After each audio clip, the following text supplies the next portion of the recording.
This is Podco Media Networks. It's the Innovation Podcast with Mark Reed Edwards and Garnett Harriman. Let's start the show. Hi, it's Mark. Garnett and I have had some great discussions we can't wait to share with you this week. And next we have Tommy Williams, who runs the startup food company Tommy's Superfoods. Soon, John Finley, who's reviving the great 1970s and 80s brand Underalls, will join us to tell us more about that. Carmela Ray, who founded the Egg Fund, focused on helping people finance fertility treatments, will join us soon to discuss that important topic. And we're also talking with Boston University Innovation Fellow Moira Kelly, Michael Hoffman, founder and CEO of Gather Voices, and Jarrett C. Riddick, Director of the U.S. Army's Vehicle Technology Directorate. Plus, we have some special things planned for the weeks and months ahead.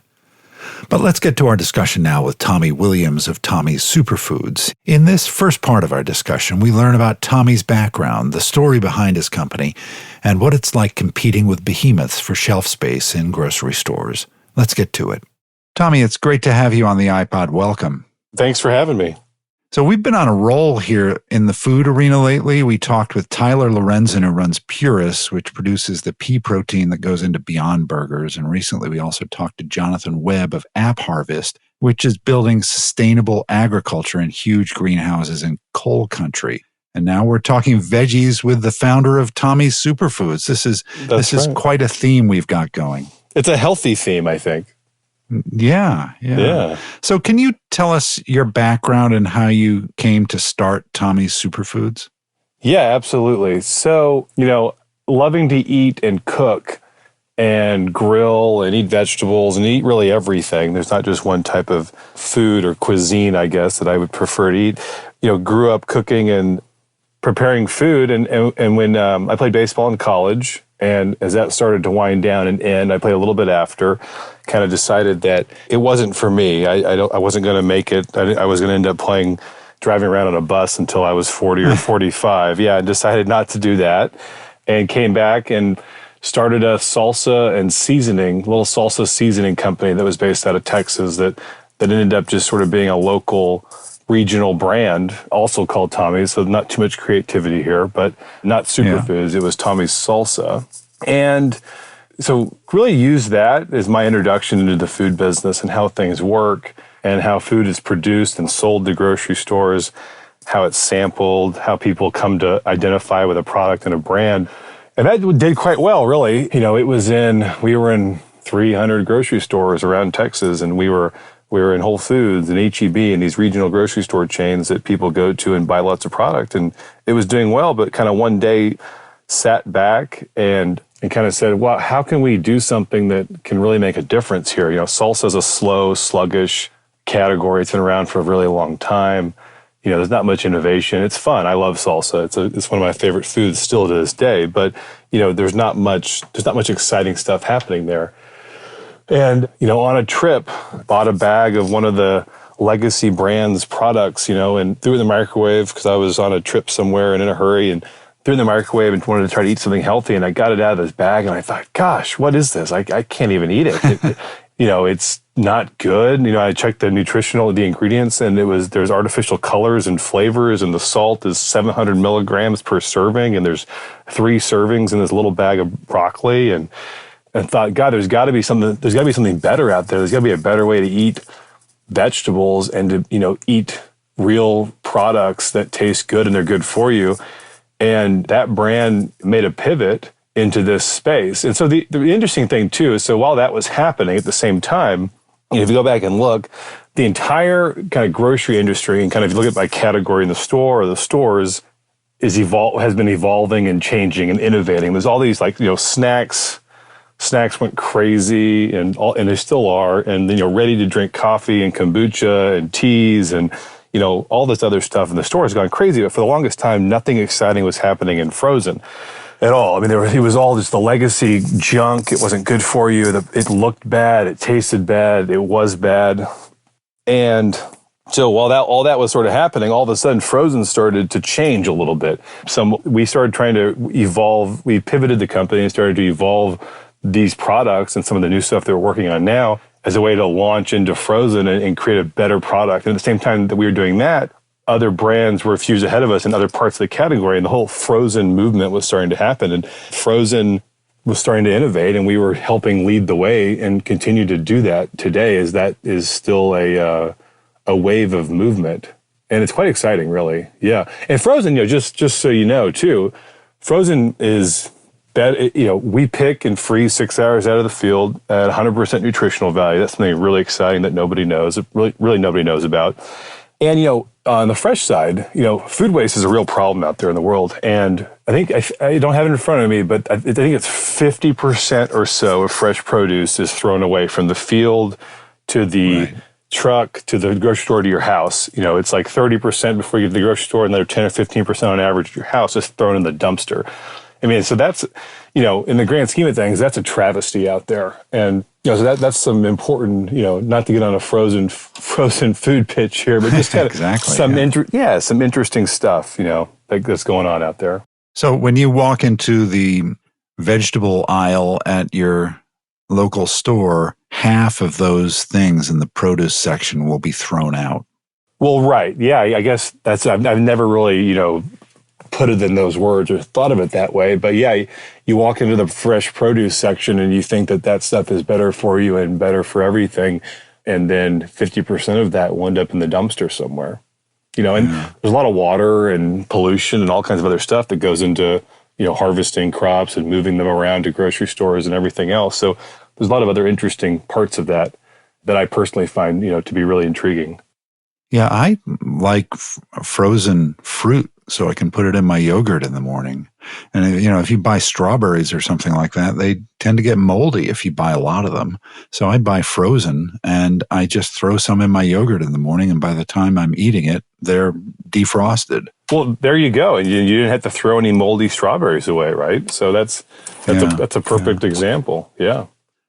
So Tom, you mentioned the pivot that you made as a business. Can you go inside that and what exactly precipitated it and how it went, what the speed bumps were that you hit and so forth? Well, the speed. I'm laughing at the speed bumps, I guess. I mean, it feels like this is nothing but speed bumps, this world. Yeah, it's like blah, blah, blah, blah, blah. Yeah, and some bigger than others, and some and a lot of learning, Right. Yeah, I mean, so we basically went from being a regional salsa brand in a slow category, a slow part of the store with no innovation, to developing a brand that really can mean something to somebody and be something. We bring food in their whole form, which we think is important. It's not nothing is processed. We don't add a bunch of odd ingredients to hold it all together so it looks like something it isn't. The nutrition is there because nothing is being altered or changed, and so we bring people food that can mean something to them, and it also tastes fantastic. So there's great flavors. It's good for you. It's easy to prepare, and it's available.